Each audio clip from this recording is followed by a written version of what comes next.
Hi, good evening, everyone. I hope everyone's week is going well. Welcome to tonight's virtual event. What is the difference between couples therapy and mediation? Happy to have you all here.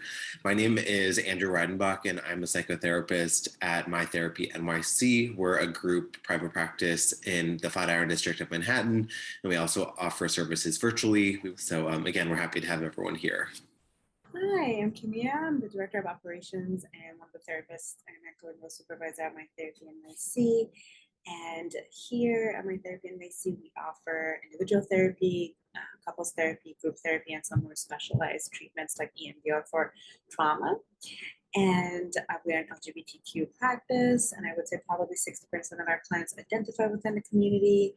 And I'm very excited to be here. Hey, so I'm Hannah. I'm from Haas Mediation. I work with Andrew. We do a lot of family mediation, couples, during their relationships, post-relationship, a lot of services. Really happy to be here. Really happy to talk about kind of how mediation and therapy can go together. Yeah, and I'm Andrew, the other half of Haas Mediation. I'm co-director. And yeah, like Hannah said, we do a lot of family mediation, probably which will be the part that's the most applicable to a lot of what we talk about tonight. And are also an LGBTQ affirming practice. So it's, a pleasure for us to join myTherapy.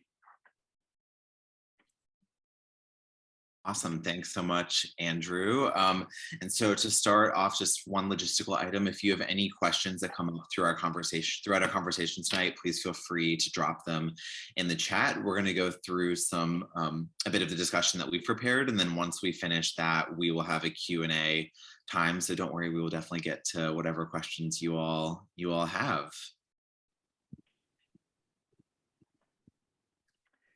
Well, great. Well, kind of to begin, I'd love to hear from a couples therapist, I guess specifically you, Andrew, how you see the difference between couples therapy, or I guess just to begin, what is the purpose of couples therapy? And what is couples therapy, I guess, in and of itself?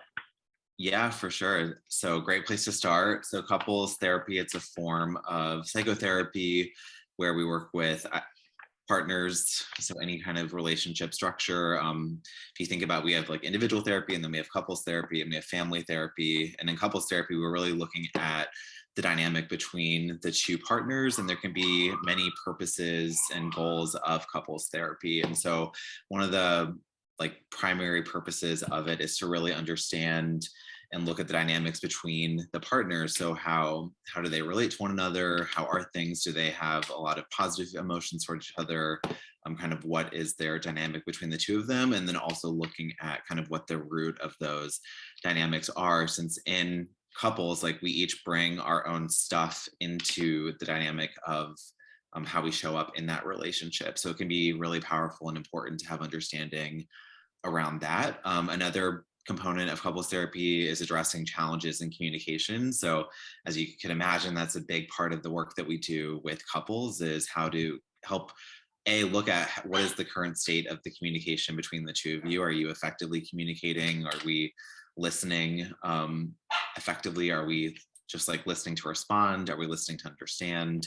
And so really helping bolster up the communication skills between the parties in the couple. And then another element is helping to improve intimacy. So that could be improving sex, or it could be other forms of intimacy, such as emotional intimacy, intellectual intimacy, since that's such a foundational part of a relationship. And then also looking at developing tools to more effectively navigate conflict. So many couples that I work with come in saying we don't want to fight. And unfortunately, that's not a reality.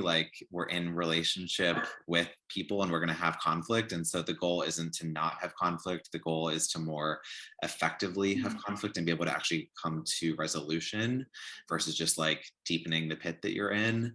And then I'd say a final example of what couples therapy is really about is identifying and working towards joint goals of the couple. So it's what kind of life do we want to have together? What kind of future do we want to have? And what are ways of building towards that? And so there's many facets of couples and just as there are just as many different types of couples there are that many types of couples therapy. And I would say that the length of treatment is just as varied. I mean, some couples come in with a very poignant goal and purpose and thing that they want to accomplish. And then other people like love having just the weekly check-in and perpetual kind of like working on their relationship. So it really varies. And I think that's one of the beautiful things about therapy in general is that it's no one size fits all. Like everything is customizable to what is going to be in the best interest of that individual, or in this case, like in the interest of that couple. So I hope that answers your question. And I guess I'll bounce it back to the two of you. Like maybe Hannah, could you speak about what is mediation, and also maybe what does that look like, and also what is the purpose of it?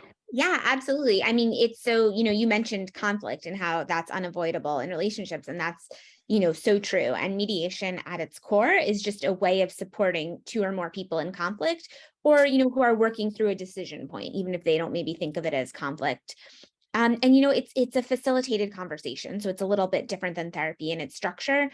You can have a lot of purposes when it comes to mediation, and Andrew H. is going to talk about that a little bit more, but it kind of overall, there's a purpose of having a better way to approach conflict than people might be able to do on their own, or kind of other ways that have traditionally been available. And, just how you mentioned that there's a million structures for therapy and it can be customizable to everybody. That's also really true for mediation. It can be used in a variety of settings. It can be a one session. It can be, multiple sessions. It's not going to be as ongoing or continuous as therapy is. There's usually an endpoint, but it could be one or multiple sessions. And, family is a source of a lot of interpersonal conflicts, and relationships are. And so mediation could be something as simple as, who are the godparents for this child, or as complicated as working through every aspect, of a divorce, or trying to figure out, religious differences between a couple. And this is mainly focused on kind of couples therapy, but also mediation can be used in other family situations, or in kind of just how therapy can be used kind of in broader situations. Yeah, and just to mention, mediation has historically been connected to the court. And so a lot of our clients come from there, but it's also accessible to everybody. It doesn't have to be just something that people just associate with a court case.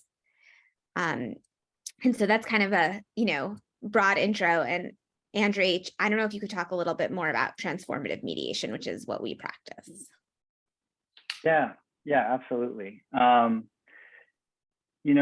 Transformative mediation, I think sometimes it's helpful to just start with the way that transformative mediators view conflict, because for us, everything that we do is based on what we think people really want in the midst of it. It's all kind of based off of this why.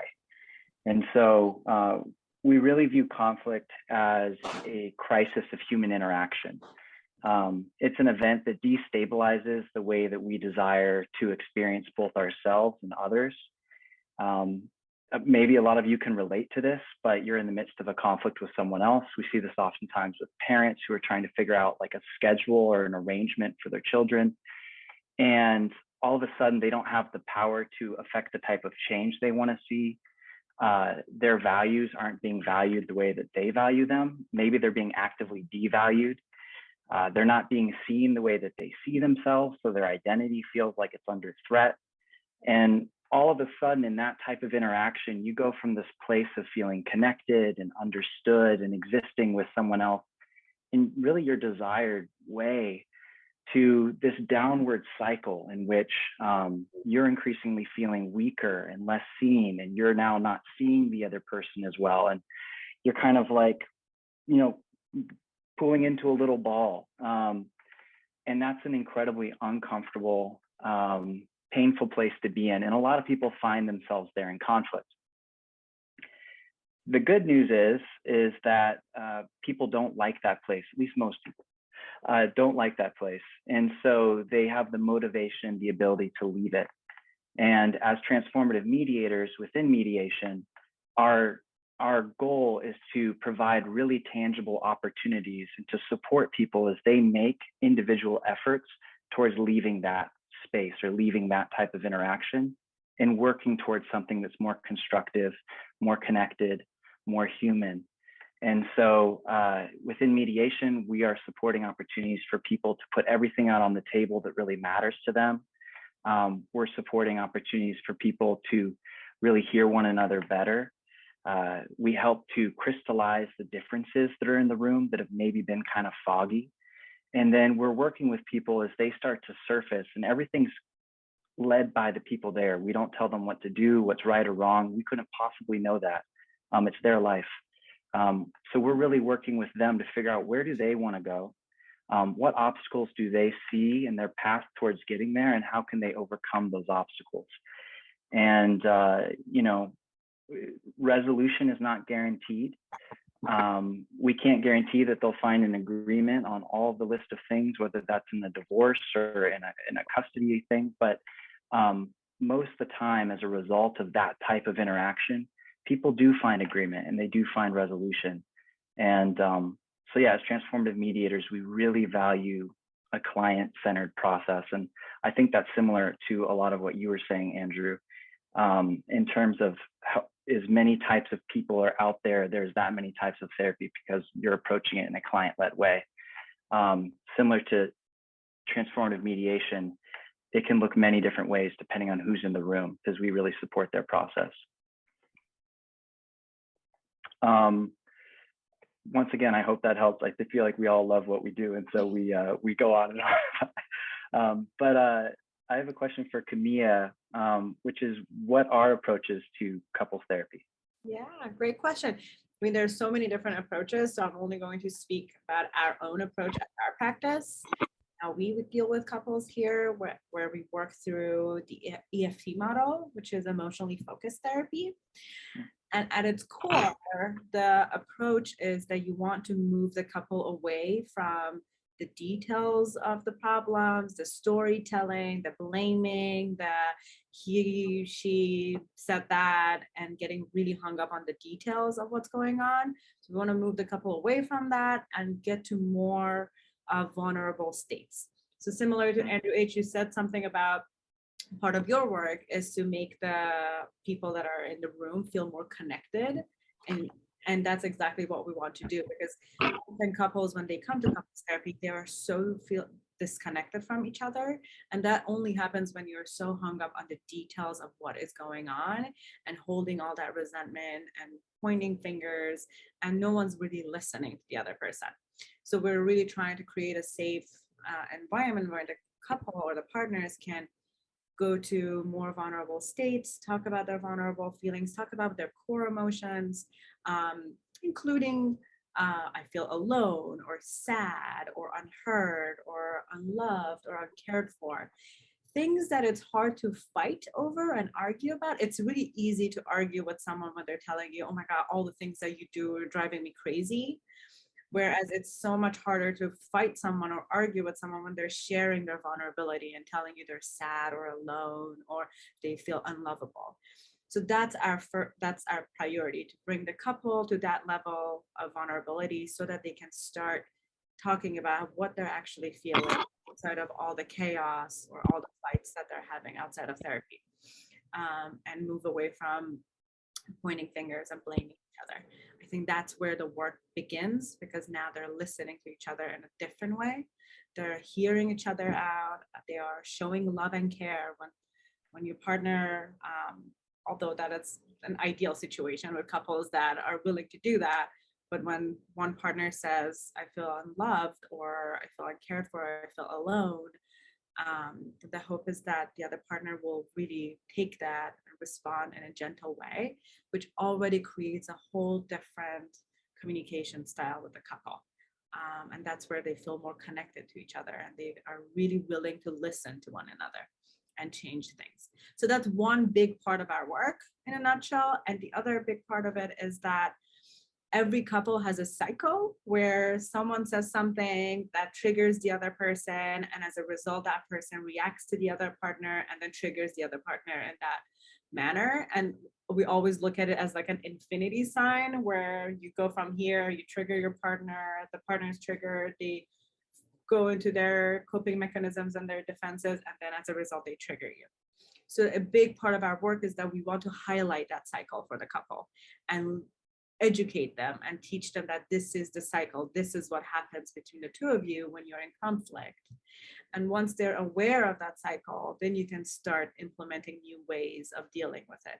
And that also comes from making sure that we're learning about each partner's triggers, each partner's responses to certain things, and talking about it and coming up with newer ways to respond to one another. So that's the other part of our work at the practice. Thank you. Yeah, that breaking those cycles that we all fall into seems really, really crucial in order to like move forward into having a real conversation. Mm-hmm. So I just wanted to talk a little bit about what the mediation process looks like. Kind of, I think it's something that a lot of people aren't familiar with. But basically, you know, the whole, like we've mentioned, the whole structure is centered around making sure that the client is in the driver's seat. You know, like we say all the time, the client, you know, they're the expert in their own lives. So, you know, it starts with kind of an initial phone call, talk about logistics. Then, you know, we do individual 1-hour consultations with each party. And that's kind of where each person gets to speak a little bit more about what they're looking for and kind of get clarity on where they're coming from. Because, you know, really speaking through what you care about and what's important to you, you know, it's amazing how people can come into one of these 1-hour sessions, you know, unsure of what they want and feeling weak. And by the end, they can really have clarity, like going into mediation, it's really important to me that we cover this. You know, and then there's the mediation session, and that's the facilitated conversation that we talked about. And that's kind of all of the parties in a room being able to kind of share what they're saying and being supported as they advocate for what's important to them. Kind of overview. Awesome. That's really helpful, and especially to conceptualize it as like a facilitated conversation, which is very similar to couples therapy, but also like differs in a lot of ways. And it makes you think about the question of like, when is one more appropriate than the other, like couples therapy versus mediation? And what it really seems like is mediation can be like a standalone session, or maybe just like a couple of sessions, and then also there being a really defined goal, or like, we hope that at the end of this session or a couple of sessions, we have come to resolution about blank, or we've come to an answer about blank. I'd imagine that that's when mediation would be more appropriate, versus if someone wanted kind of more skill building or more excavating of where things come from, or really shifting dynamics in an existing relationship, that's where couples therapy would be more appropriate. And then I guess it makes me kind of question, like, are there instances where it'd be appropriate for people to engage in both? Like, could these be complementary services for people to engage in? Yeah, I definitely think so. And for me, that's based off of just what I see in the mediation room. We do a lot of mediation with couples that are working through things that are legally adjacent. They don't want to go into the legal system. They see how divisive that can be, how expensive it is, and they think to themselves, you know, I'd really like to pursue an avenue where I have the best shot of trying to maintain some form of connection and communication with the other person. And so, you know, recently we were in the midst of one, and the partner brought up just it's one of those things. It was a very difficult thing to hear for the other person about the way that they'd communicated over the years, and about how that style of communication was making it hard for that person to commit to a certain type of handoff between them and the other person at school. And that was a part of the agreement, is figuring out how are we going to transfer our child at the end of school days. And the person who received that, you know, paused for a second and said, you know, I'm going to talk to my counselor about that. That's a really interesting point you brought up. I haven't ever thought about it like that before. In that moment, I was really seeing that he had a space outside of mediation in which he could address his needs in a one-on-one setting. He could really think through what was being brought to him. You know, I know with this couple in particular as well, prior to this, they had done a lot of couples therapy, and their communication was really strong. Even in a mediated session, discussing really difficult things, decisions that are painful to make because you're giving up time with your child. They were so good at hearing each other, so good at communicating with one another.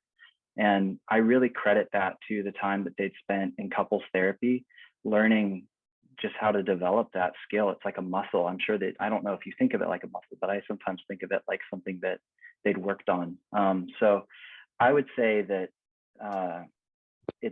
I would hope that clients are in both if they feel like they have the means and the time for that. So yeah, it does raise a question, which is just what can be, challenges or obstacles to being in mediation or being in couples therapy. I know that a lot of people want these things, but it can be difficult to figure out, what's in your way of getting to it. Camilla, I don't know if you have thoughts on that. I can speak to the challenges and obstacles, or some of the common ones that we often come across in couples therapy. I think, and this is for like personal, as in like I often or always try to encourage my couples to be in individual therapy, like each partner, because I think like it becomes really hard if they're not in individual therapy or one partner is individual therapy. It often, like, the couples therapy becomes a place where they're trying to process their own individual issues and problems rather than focusing on the couple or the relationship. So that's often a challenge, especially if someone has gone through a great deal of trauma.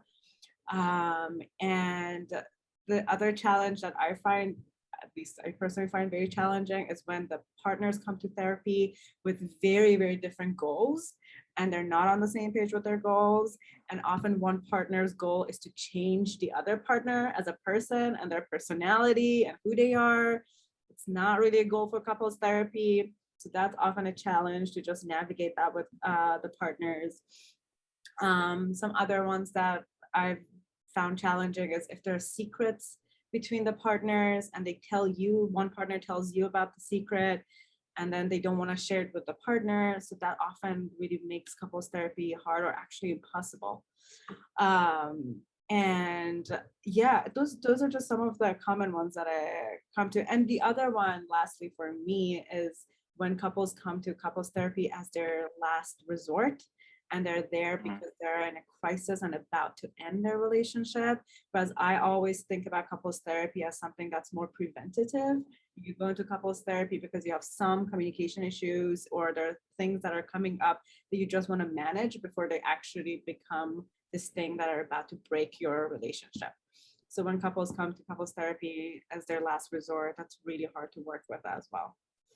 But I'm curious, Andrew, to hear about your challenges in mediation. Yeah, I feel like the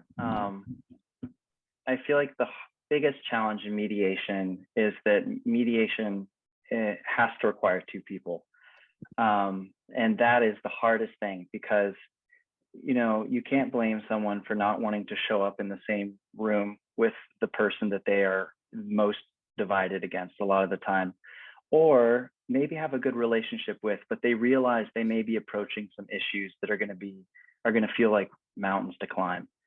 And there's a lot of fear and anxiety and what will this mean for us when we start to talk about some of these things. And so I think as a mediator, the hardest part is respecting people's boundaries, respecting their timeline, and never pushing that, but also supporting people through the process in a way in which they feel confident enough to approach the table. Because we find when people get together, Hannah and I do this because we love watching what happens when two people talk, and the sort of this upward trajectory that I talked about. So we really believe in what can happen once two people start to talk with one another. But the hardest part is that it's just difficult a lot of the time to get two people to show up to the table.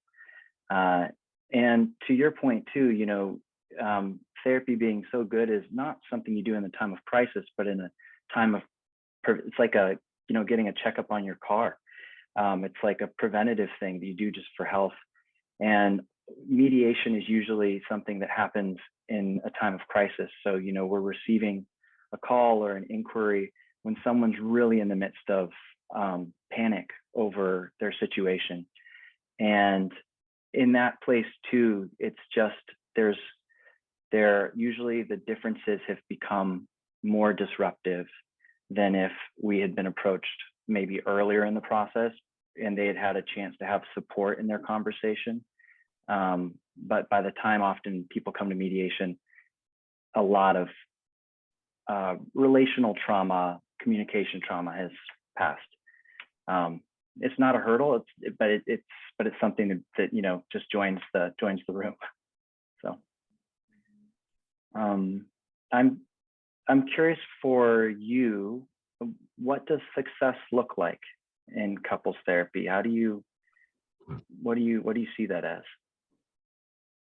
Yeah, for sure. So couples therapy, it's again just as varied. The success and what that can look like is just as varied as the couple in front of us, but it's really about what they are wanting to get out of couples therapy. And I think also one thing that's important to highlight is success doesn't just mean staying together. Like I've actually worked with a couple who at the end of our process together, they decided that it wasn't going to be in either of their best interests to stay together. And so I really think that the ultimate goal of couples therapy is for each party to be as whole, happy, and satisfied as possible. And in a perfect world, that would mean within the relationship, but that also might mean outside of the relationship or no longer a part of that relationship.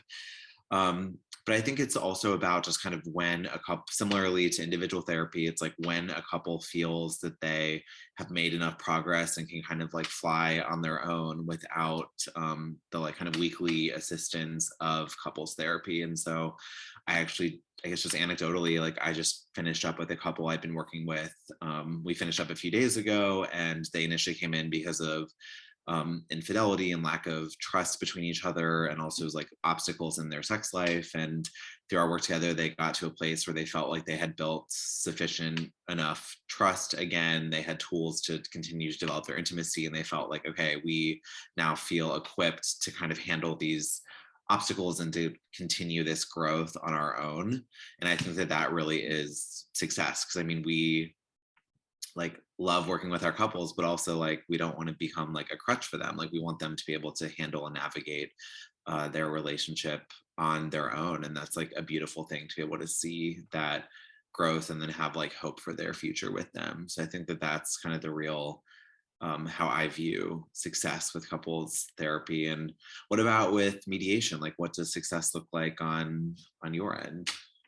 Yeah, so I was, nodding so hard at everything you were saying, because what you talked about, and like people having the strength and becoming more, fully themselves, that's success for therapy. And that's also success for couples mediation. It's impossible to predict what success looks like for each couple. A couple might come in and think success looks one way and might leave being like, this isn't what I expected, but I feel that I've accomplished what I need. And one of those is really having clarity that each partner leaves the mediation really truly understanding what they want and what the situation is. And like you said, sometimes they might realize that success isn't being together, or success doesn't look like solving this problem in the way they imagined, but they really truly understand what it is for themselves. And, obviously mediation is about a decision point. So of course, coming to an agreement is good and something that's great, but that's not how we measure success, because, an agreement that isn't something that people are invested in and care about and have thought about, that's not a success, as much as a situation where they're like, maybe we can't come to an agreement, but we truly, truly understand that. So yeah, it's a fuzzy answer, because success looks different for everybody, like it does for therapy. Of course. And I think kind of a common theme that I think I heard all of us say, and kind of how we approach our work on the whole, is like it's very client-centered and all about what is going to help them and like kind of aid them in their social work term, like their right to self-determination, and kind of how can we help support and foster that. And I think that's wonderful that we can provide just like a multifarious array of options for people, like how can we support you in your goals. So whether it's a kind of fixed decision that we're trying to make, or kind of continue to develop the relationship and kind of have all these different approaches, I think it's really wonderful that we've been able to discuss that. And thank you to the three of you. And that kind of concludes the questions and things that we wanted to cover, but our lovely audience has dropped some questions in the chat. And again, everyone who's tuned in, if you have any questions, please drop them into the chat and we'll be sure to address them. But to start off, our first question, and it looks like this is going to go to Camilla, if possible. Can you please talk about the difference of working with individuals versus couples and the changes that you need to have in your own mindset to see the couple as the client versus just two individuals? It's a great question and a very challenging one to do, to change that mindset from working with an individual or the couple. But there's one simple thing that I always do for myself is where when I work with individuals, my priority is the individual, is that person. For couples, my priority is the relationship. That's what I'm focused on. That's what I want to help. That's what I want to fix or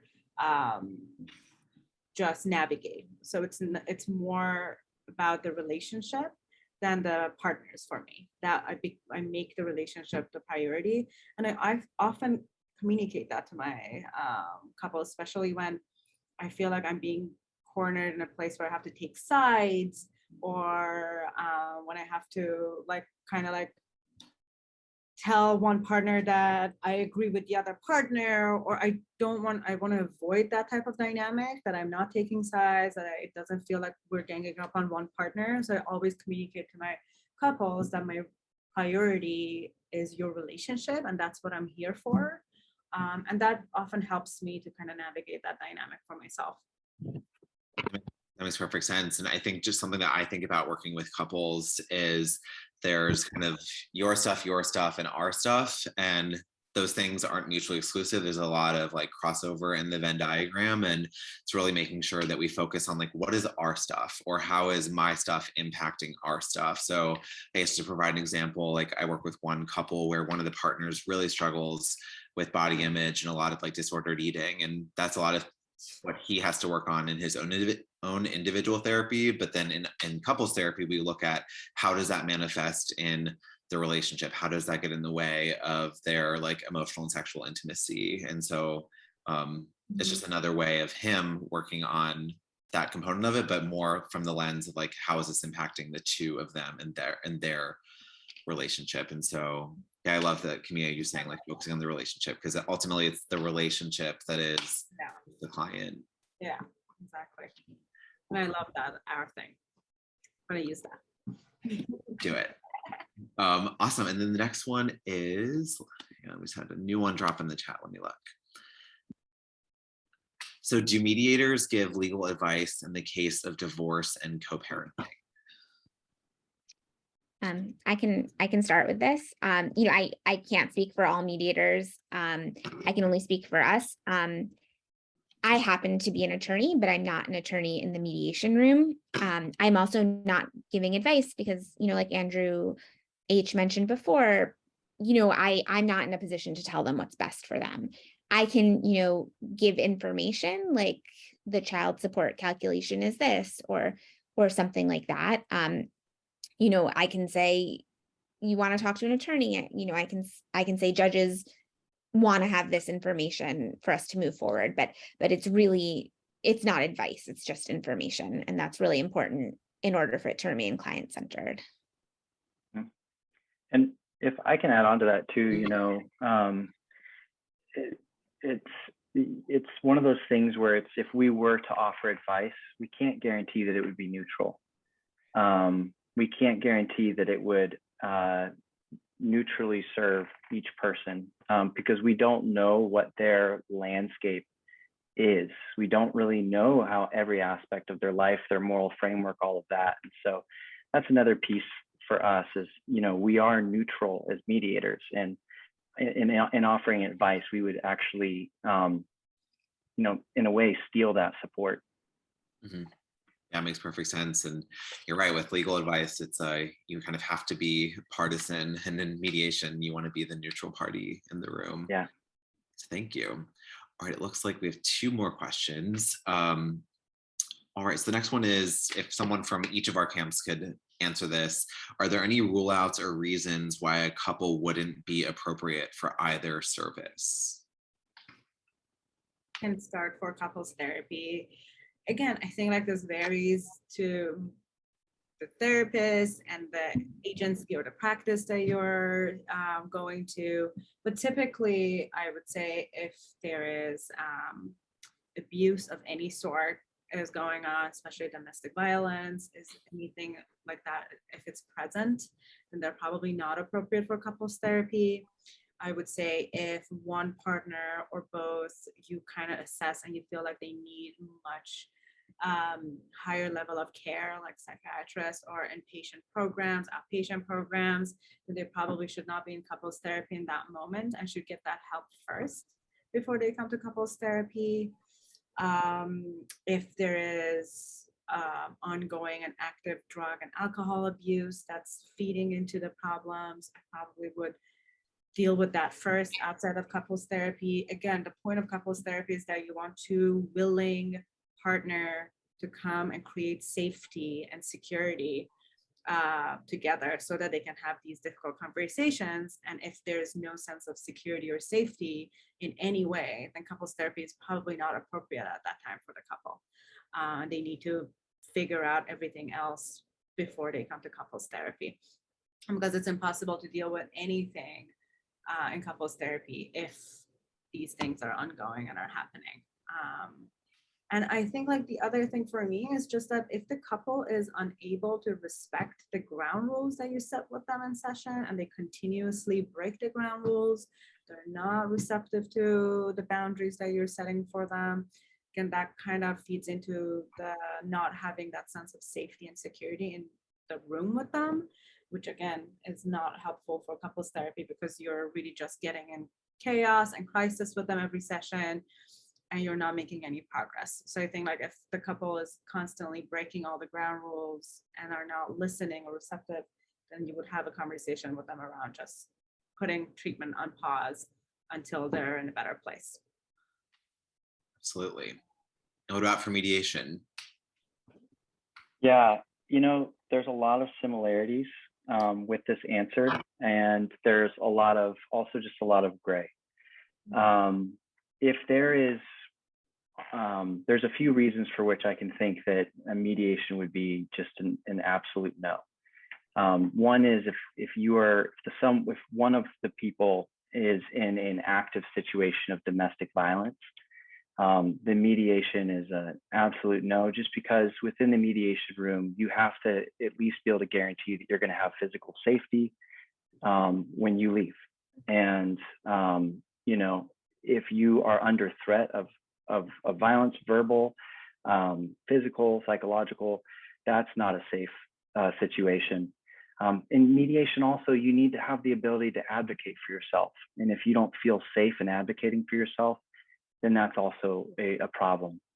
There are situations in which there has been a history of it in the past, but it's not ongoing now.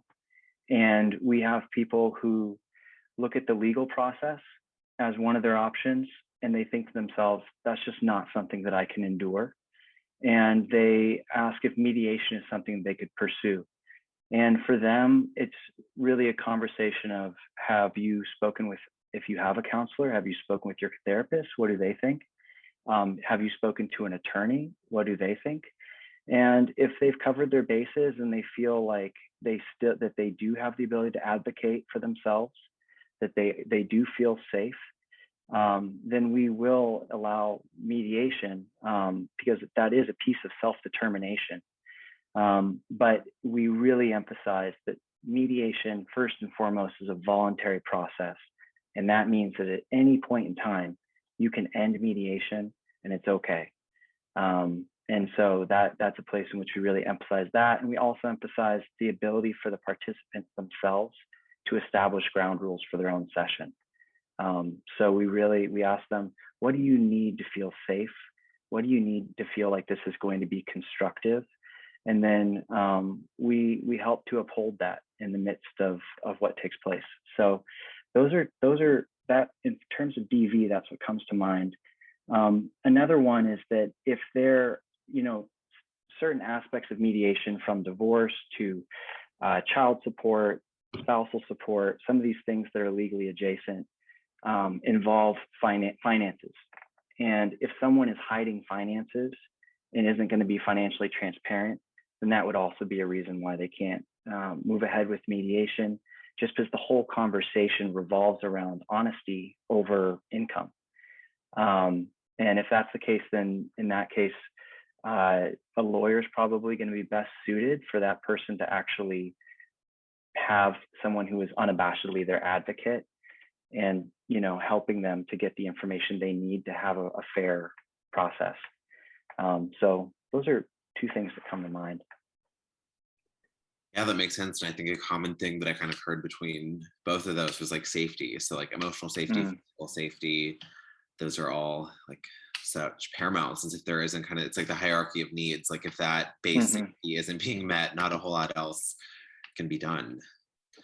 All right, so our last question is mediation / couples therapy only for couples who are together, or can it also be for those who have separated or are separating?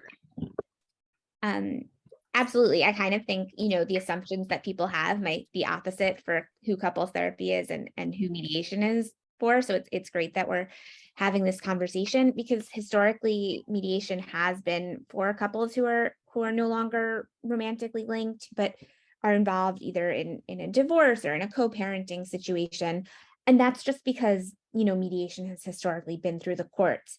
But mediation is also for couples who are together and are planning on continuing to be together, because conflict happens within a couple when you're together, and it might be a resolvable conflict, but you still feel that inability to move forward and to be yourself. And you might still need, you know, a facilitated conversation, and you might have like these huge decision points in your life about your kids, about where you're going to live, about work, where it's hard to have that conversation on your own. And like Camilla mentioned before, you have these cycles that you fall into, and having mediation, you know, targeted and focused on that can really be a great way to help come to a resolution on those, and where everybody kind of, you know, has clarity and gets what they're looking for. Yeah, absolutely. And I love what you said, like people probably assume that we're opposite of each other, but it's like both and, because in couples therapy, like, yes, it can definitely be we're together, but also, I mean, I've worked with couples before who they came in with the purpose of we're trying to discern whether we want to be together long-term or not. And then if they do decide that they don't want to be, like, it doesn't mean that our work has to be done. It can be, especially if there are kids involved or other factors involved, of like, okay, how can we continue this relationship, but just in a new iteration that's like non-romantic, and kind of what can that look like? And so even though it's called couples therapy, I really think it should be called just like relationship therapy, since like ultimately that's really what it is. So maybe we can do a rebrand one day. Well, great. Well, it doesn't look like we have any more questions, and I feel like we've covered a lot of ground tonight. So before we wrap up, I'm going to share kind of the contact information for both myTherapyNYC and also Haas Mediation, and then our individual contact information. And then just one logistical item for everyone in the audience: we will be sending out the recording of this conversation by the end of the week, so be on the lookout for that. But thank you so much, Andrew, Hannah, and Camilla, for joining me for this. And thank you everyone in the audience for being here. And please feel free to reach out to any of us with any questions, comments, referrals, anything. I'm sure I'll be happy to answer any questions you have. And I think that's about it. So thank you so much, everyone. And I hope everyone has a great night and a great rest of your summer. So thanks. Yeah, and thank you, Andrew, for kind of your thoughtful responses and also, you know, facilitation. Of course, happy to do it. Thanks, everyone. Have a great night. Bye. Thank you.